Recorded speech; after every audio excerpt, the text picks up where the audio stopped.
Hey there, Golden Bear family. How are we today? We start time period 6 with the Gilded Age. And before we jump into talking specifically about 6.1, I think the Gilded Age warrants a little bit of an explanation. First, you need to recognize that this Gilded Age is representing, think of it as like a gold cage. That's a gold patina that if you just begin scratching the surface of it like an aluminum foil, you'll see the rust beneath. This is what takes place after the end of the Civil War, as America continues to figure out what to do after the Reconstruction.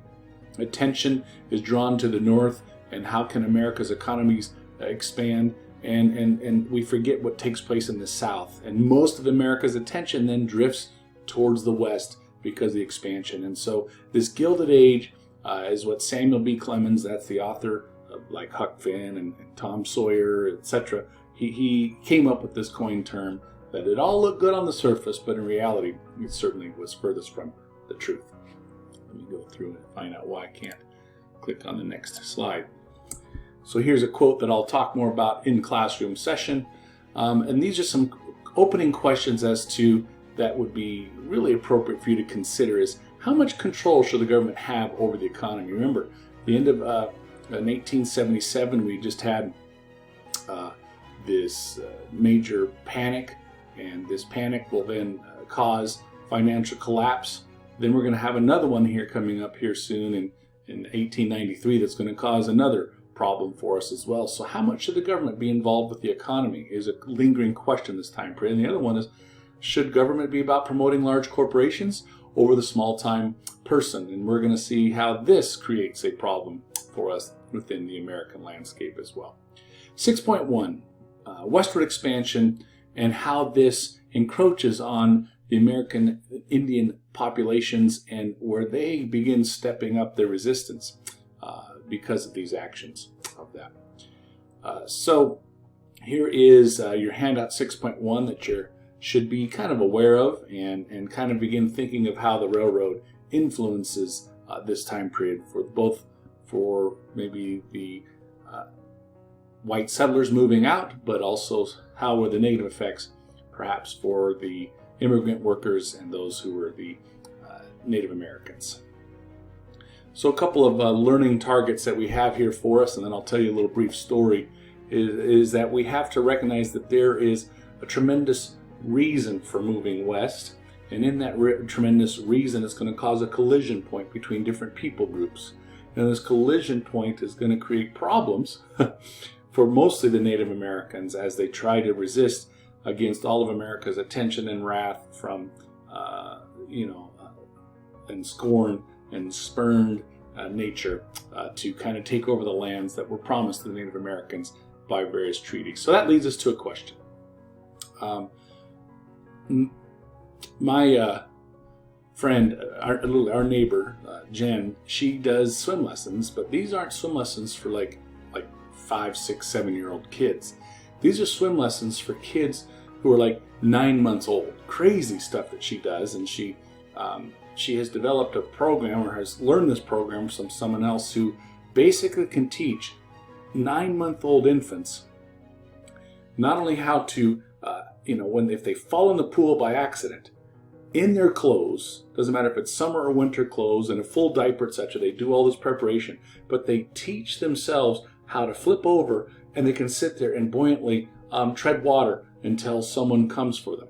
It's kind of a crazy thing to watch. I'm thinking, I'm skeptical, wondering if this is going to happen. It's about a 3.5 week thing where parents come every day for literally only 10 minutes because babies have short attention span, kind of a lot like me. And sure enough, it is, you feel, it just sounds like they're intentionally drowning these kids, but they're doing things so the kid can begin to understand these different variables that they might encounter. And you should see the parents like cringing and, oh, this is the right thing, or my baby's sputtering and crying. And literally the first 2+ weeks, all the babies do is cry. But by week 3, they begin to recognize that Miss Jen is there to help them. She teaches them different techniques.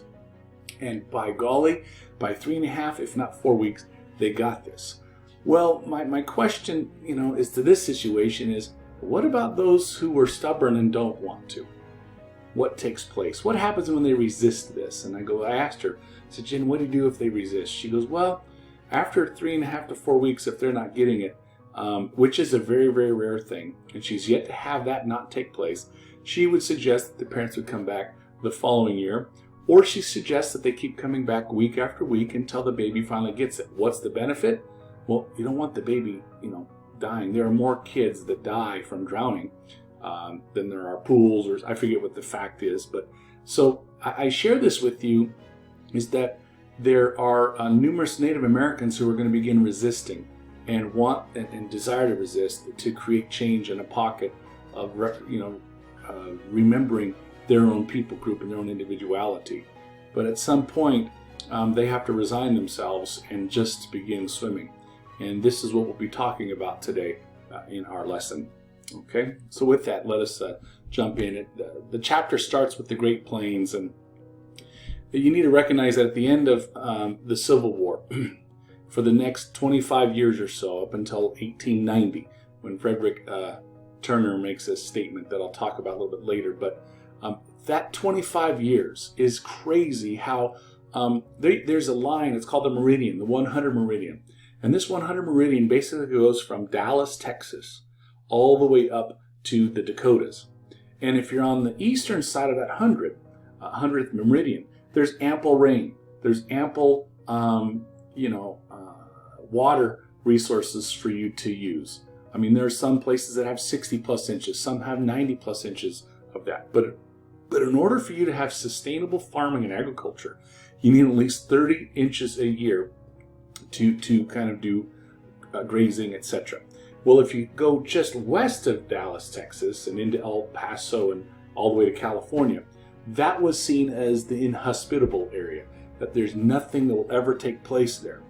And so this is the part that we're going to begin focusing on, is at the end of the Civil War, the federal government begins trying to encourage and come up with a plan to develop all this land that is west of the 100th Meridian, namely get all the way to California and get all the way to Oregon's and all the ways to Washington. There's tons of space in between there.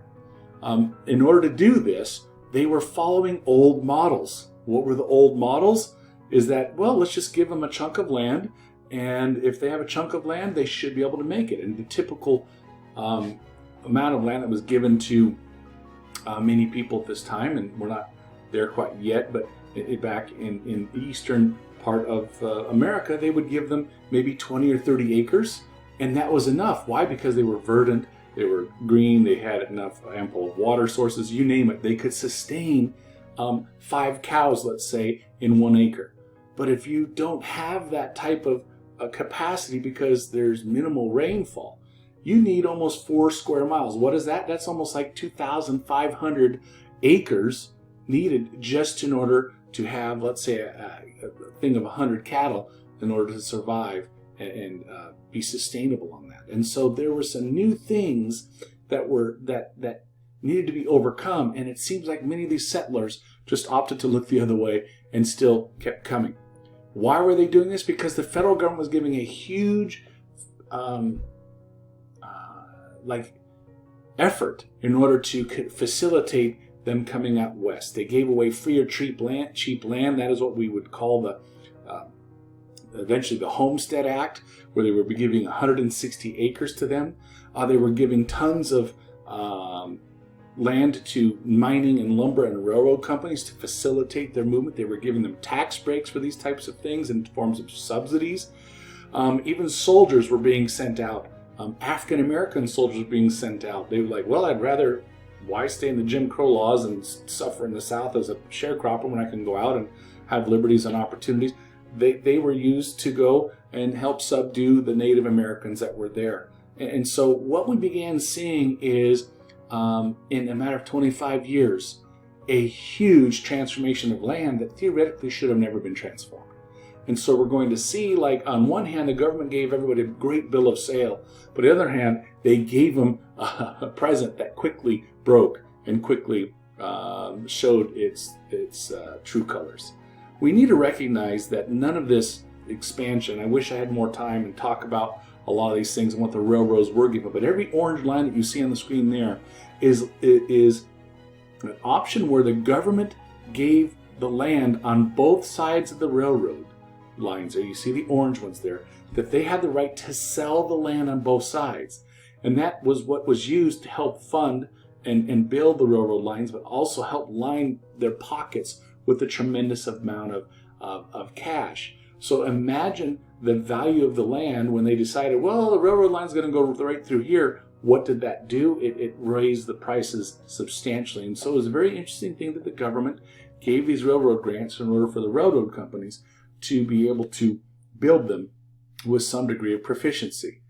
This here is an example of how immigrants were brought in, and this one is up in Santa Cruz area, building over, I think it's what follows Highway 17, as a matter of fact. And so the Chinese immigrants were brought over for numerous reasons as to why. I'll try and talk about those in another time, in another lecture.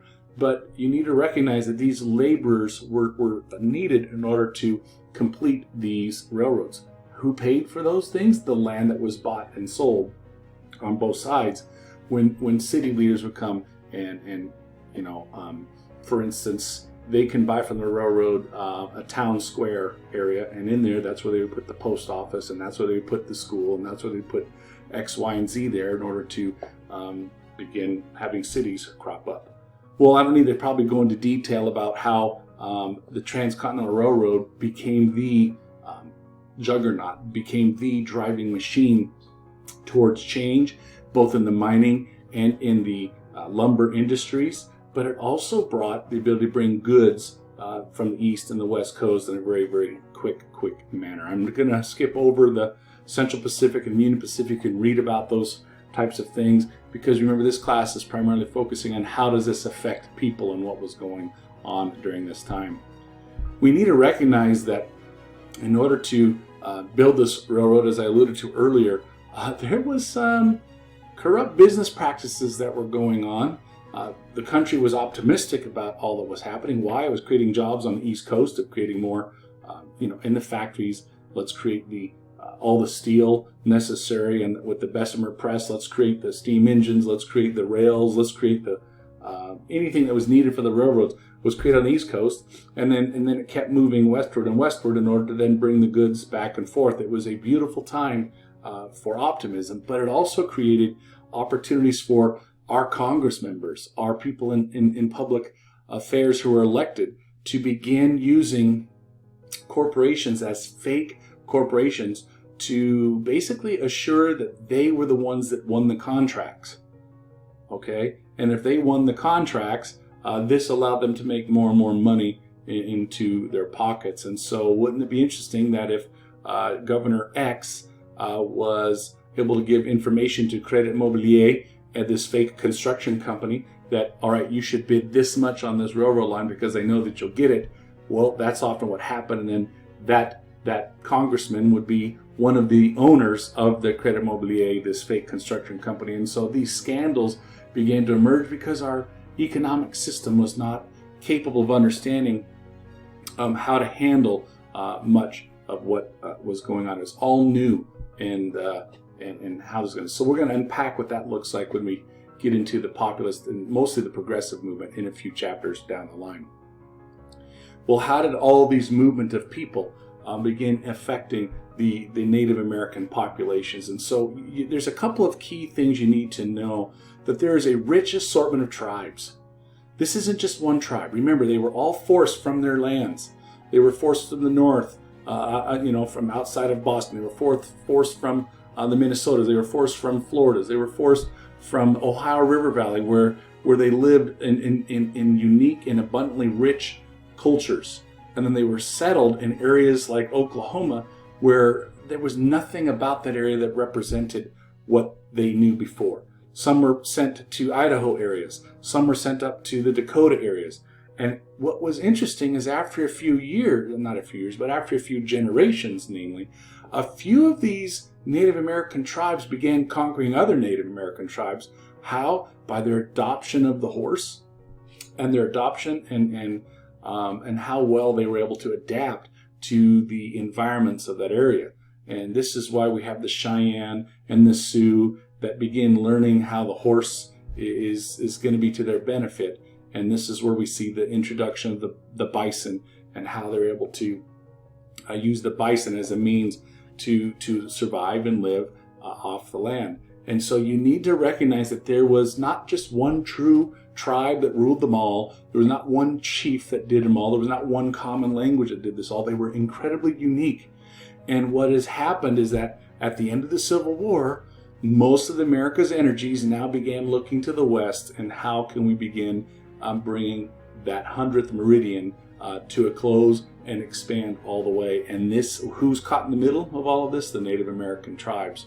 So despite the various treaties that were signed, despite there were different forts that the government had set up to protect the Native Americans that were there, white people trampled upon their grounds, disrespected that they had treaties. They disrespected who their lifestyle was. They killed off their bison. We're talking, 15 some million bison at one point.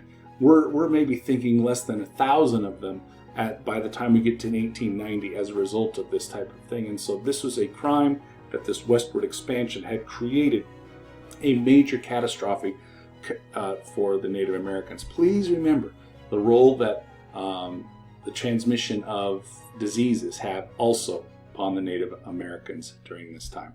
So here you can see on the Indian frontier in 1870, remember 1877, the Reconstruction hasn't even come to a close, and you can see how the government has begun putting at different spots, different locations. You can see here on the screen different aspects of where are all these forts.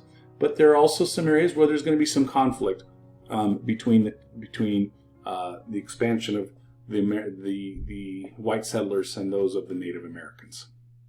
Well, these conflicts do continue to expand. So despite this Treaty of Fort Laramie being signed and enabling Native Americans to be considered autonomous nations, the government doesn't do very much to support these autonomous nations of existing on their own. And the government doesn't even enforce its own treaty obligations. And in fact, we often made things worse. For instance, in the Sand Creek Massacre, we descended upon a people group. The soldiers did, out of a local fort.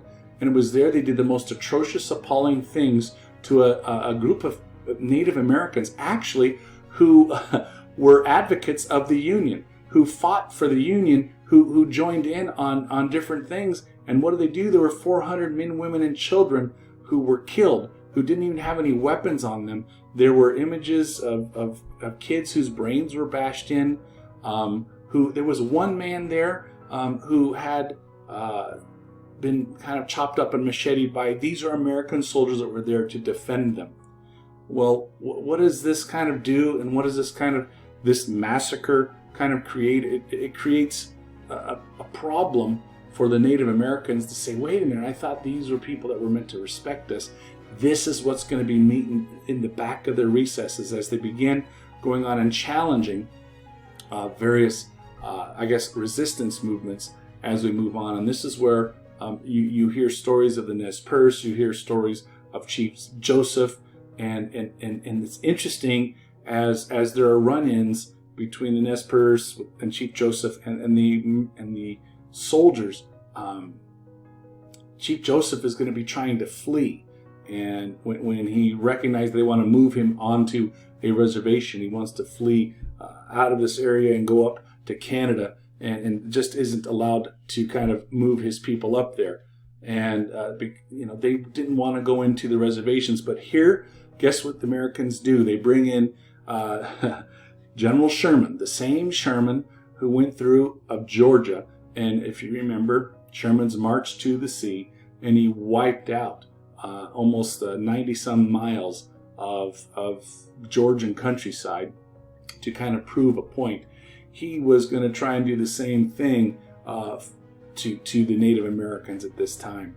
And it was there that in retaliation to what had happened at the prior things I showed you here, the Sand Creek Massacre, the Native Americans came together, and close to 1,500 of them, maybe 2,500, I forget the exact number, but close to 2,500 of them up in the Montana Territory at the time it was called.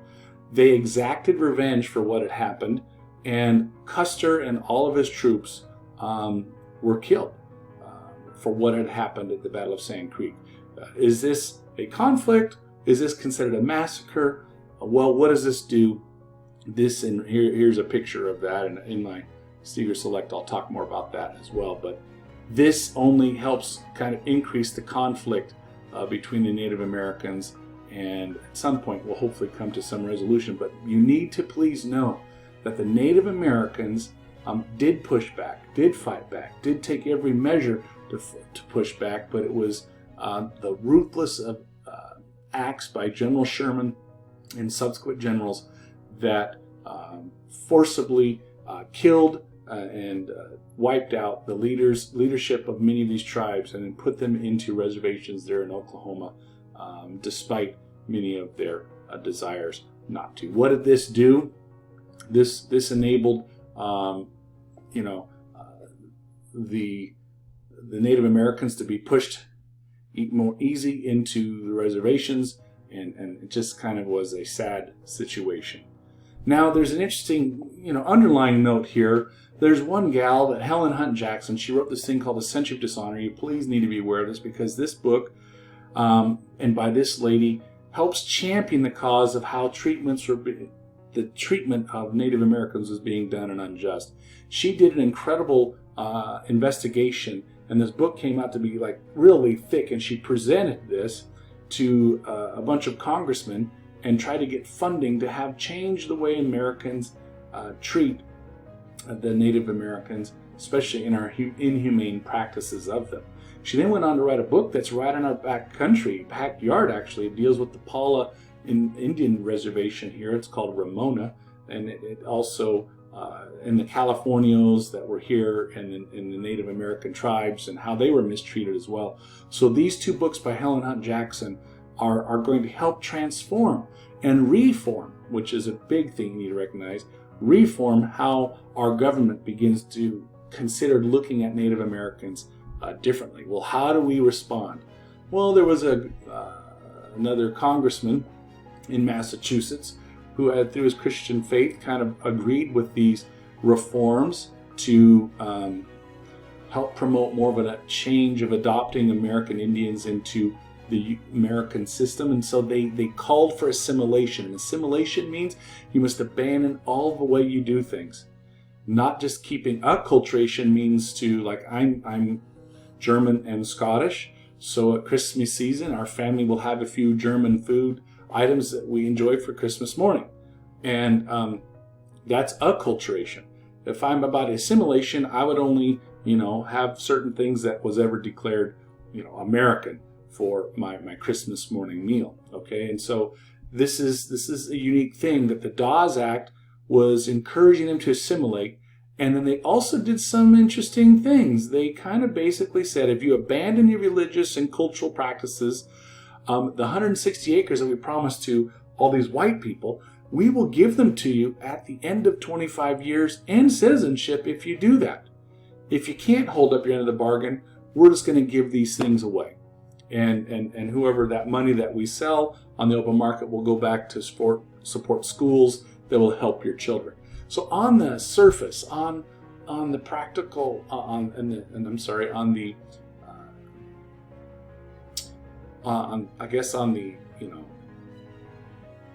ivory tower, they call it, kind of in the textbook formality, this sounded good, but in practice, this did not at all end up being what they had hoped. For instance, in Riverside, right down the street from us, there is a Sherman Indian school where kids were taken from their homes and from their, not their homes, but from their lands of Oklahoma, and forced to leave what they knew at the age of 4 and be sent to Riverside, to the Sherman School of Indians there, where they were taught American lifestyles and whatever that meant back in this time. And so it's a sad situation. I wish I had more time, and when we're in class I'll talk more about that at length, but you need to recognize that the ideas might have been good by Helen Hunt Jackson, it might have been good by Dawes, but what did it do? It caused the Native Americans to feel like their life, their history, their cultural practices were being wiped off the planet.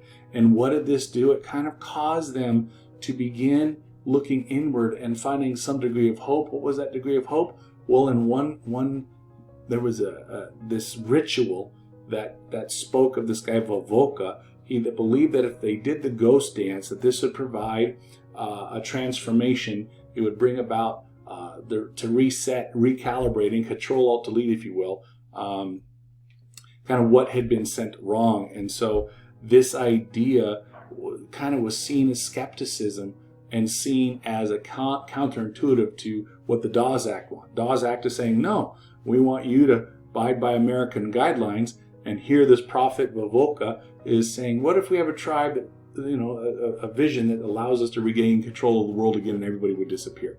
Kind of a cool idea, but what happened? The U.S. Army tries to put a stop to the revival, leading to the Wounded Knee Massacre, where, again, our military shows up and just does some really horrible things to the people. So to conclude, we need to recognize that with the advent of the railroad, the end of the Civil War, a country that wants to get its economics going, a country that wants to expand beyond the 100th meridian above Dallas, Texas, this is going to cause a major collision course with the Native Americans, and it often doesn't bode well for them, with broken treaties and massacres against their people groups, and the Dawes Act that forces them to assimilate into the American lifestyle. Well, as we progress into the industry in the West, a couple of Frederick Jackson Turner, he says here in 1893, up to our own day, American history has been in large degree the history of colonization of the Great West. The existence of an area of free land, its continuous recession, and the advance of American settlement westward explain American development. What we need to recognize is that Frederick Jackson Turner in the 1890s and 1893, when he wrote this seminal thesis, he basically is saying that the West is like the quintessential American dream. Whether it's fact or whether it's or an opportunity, whether it's a lifestyle or whether it's just a dream, Americans took heart that there was a West for us to expand into, to find something new, to be a pressure valve, to relieve the issues that they might have had. If they didn't like living in the city, then perhaps they could move out west and start something new. And so Frederick Jackson Turner's thesis was unique because he said by 1890, America had completely been closed in from shore to shore. We are now one unified nation. That had been a dream dating all the way back to 1801 with Thomas Jefferson. So in this, a couple things you might want to be paying attention in your reading as to the different people groups that we're going to encounter here. We're not only just going to talk about the Californios and the American Indians, but we're going to talk about the miners, we're going to talk about the role of women, we're going to talk about the role of those who work on the railroad. There's a lot of different people groups here that you're going to want to be paying attention kind of as we move forward on this. So a couple of learning targets that you want to have is how did industrialization shape the West and how the environment influenced this time period. And I don't really have a story for this because I want to bolt through and get you through this section a little bit quicker.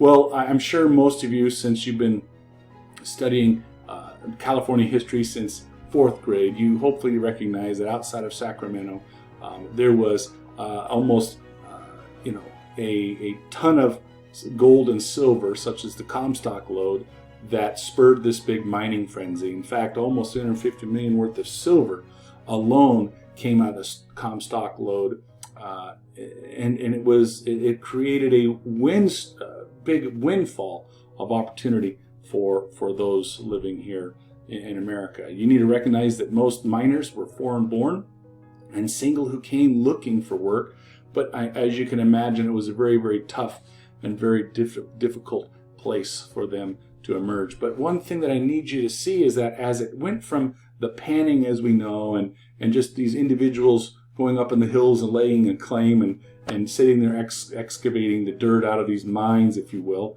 soon you had to have big money, and this big money came in the form of Europeans, predominantly the British. And so here you see big corporations creating big machines that would then pump the waters into destroying the environment around them in order to extract more gold or silver.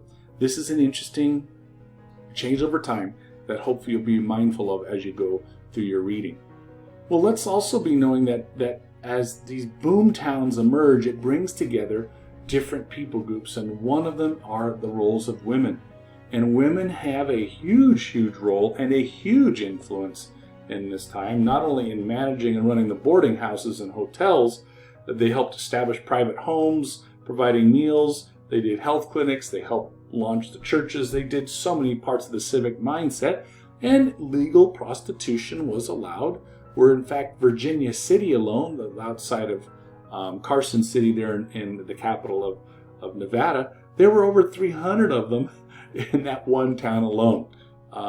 Did prostitution, was it a denigrated scenario? I'm sure it was very denigrating, but most of them did this because they made more money doing that than they ever would have had they been working on the East Coast in some factory where they might not have had choices had they had done that. Well, just as quickly as the gold and silver emerged, so did the towns disappear as they drove up. And so hopefully you're aware of what the boom and the bust cycle is about, and this is what we saw taking place in many of those towns in that region, whether it's Virginia City or whether it's outside of Sacramento of sorts. Here's a picture of one such saloon and prostitution on the thing. Now, another people group, so we've talked a little bit about mining, and I'm sure the challenges of everyday life of working in a mine was like.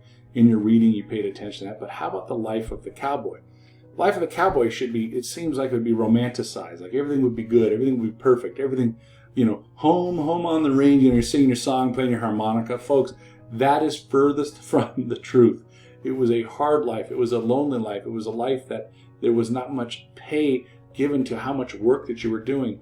And can you imagine the poor health care that they had when they're out on their own, whether if they stepped over the wrong crag and busted an ankle or a leg to snake bites, etc.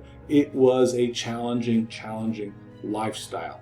It really didn't become profitable until there was about 10 to 15 years of good rainfall leading up to the 1887, 1888 disaster. But it was often that the Chisholm Trail was kind of famous to go from North Texas area into the Oklahomas, and basically the cowboys took this 1,500-mile long drive that would fall along a certain area where they can naturally graze at a natural pace and eventually get those cattle, whether it's into Kansas City or all the way into Chicago, where then they can be slaughtered and sold for a major profit. This system worked great and was very sufficient for many reasons. Now, another thing you need to also recognize is that not all cowboys were white. There were numerous Californios or Mexicans that were serving, and African Americans who had left the South in pursuit of new opportunities for them. This is Custer. We'll talk about this in the Steger Select type of thing, and this is something else we'll do in the Steger Select as well. Well, we have the third point here is the rise of commercial ranching and farming. So the first part was mining and the timber. The second part was that of the ranchers, and here we have the commercial ranching and farming. It is quickly becoming known, because irrigation has not taken on a major place yet, that in order for you to sustain yourself, you need over 2,000 acres in order to grow as many cattle in order to live off of this.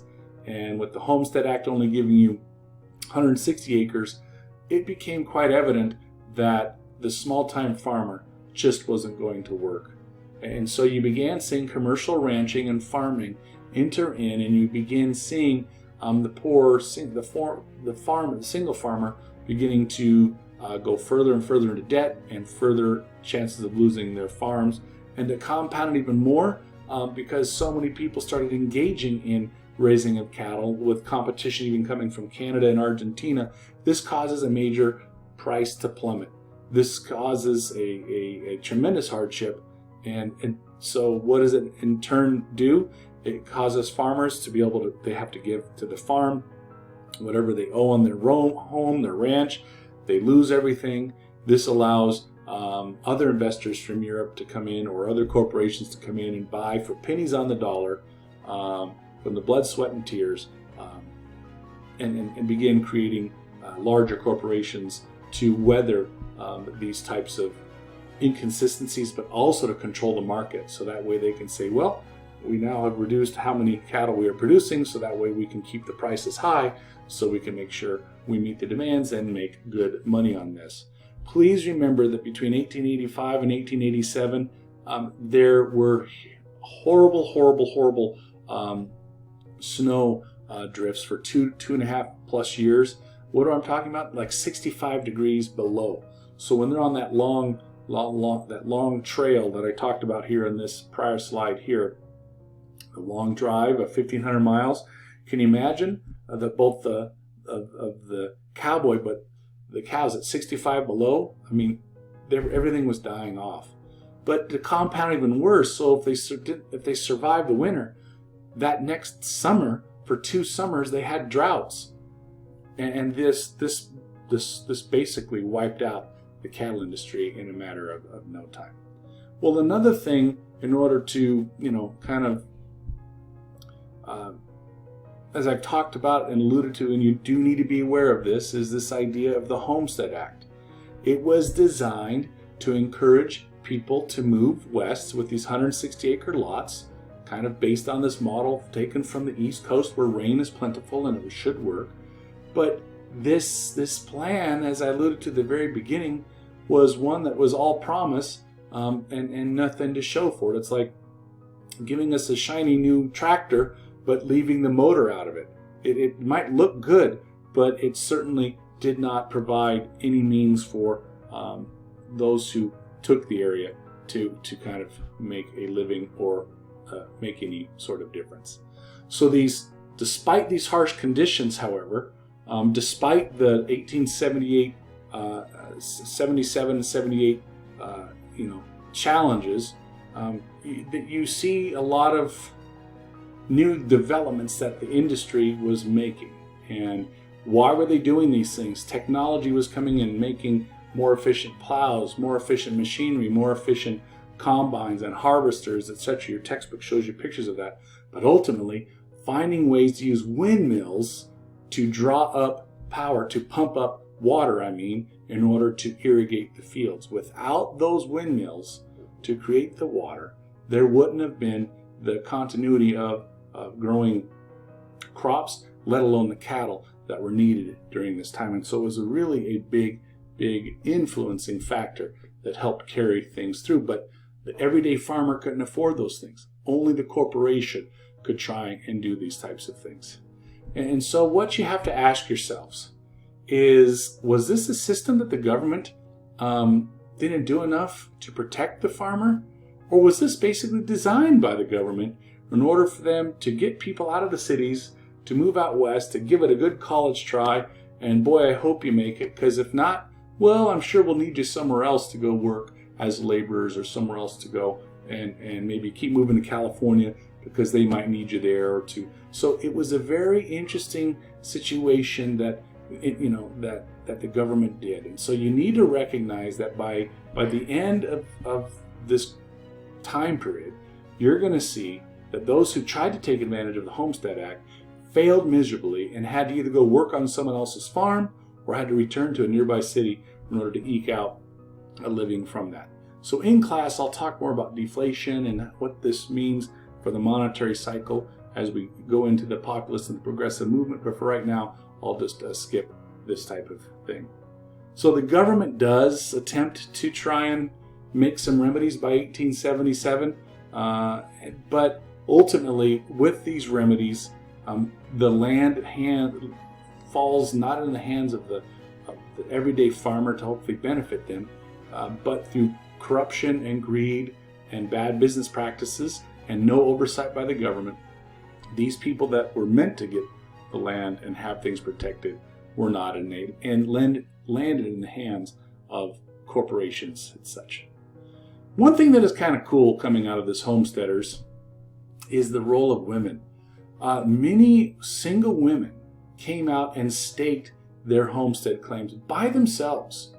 They came out young and unmarried. Some might have been widows, but they came for different reasons. But what happened is that they came and brought tremendous influence, as I alluded to earlier, in the boom towns, that they brought influence, both in moral reform, but also in extending this idea of democracy to the frontier.